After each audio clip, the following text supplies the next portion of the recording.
امت نہیں ہے، ہمیں ایک منصب دیا گیا ہے۔ یہ امت ایک منصب رکھتی ہے اور وہ منصب بہت اونچا منصب ہے، بہت عالی مرتبہ ہے، جس کا مقام جتنا بلند ہوتا ہے اس کی ذمہ داری بھی اتنی بھاری ہوتی ہے۔ ہم سب جانتے ہیں کہ سارے انبیاء میں سب سے بڑا مقام کس کا ہے؟ ہم سب کے نبی حضرت مصطفیٰ صلی اللہ علیہ وسلم کا ہے۔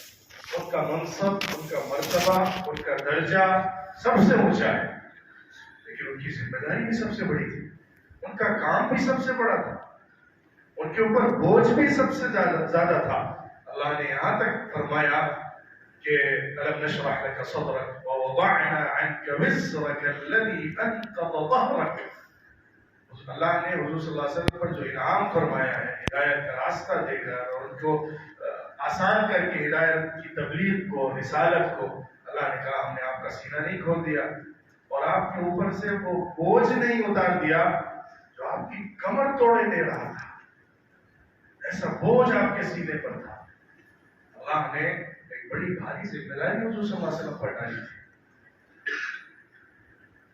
اللہ نے سورہ مزمل نازل فرمائی جو پہلی وحی کے بعد دوسری یا تیسری وحی تھی، یا ایھا المزمل قم اللیل الا قلیلا نصفہ او انقص منہ قلیلا او زد علیہ ورتل القرآن ترتیلا انا سنلقی علیک قولا ثقیلا۔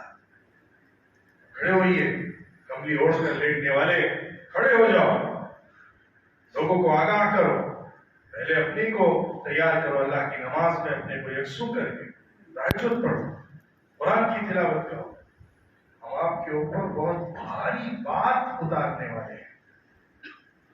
جو آپ کو ہم ذمہ داری دے رہے ہیں بہت بھاری ذمہ داری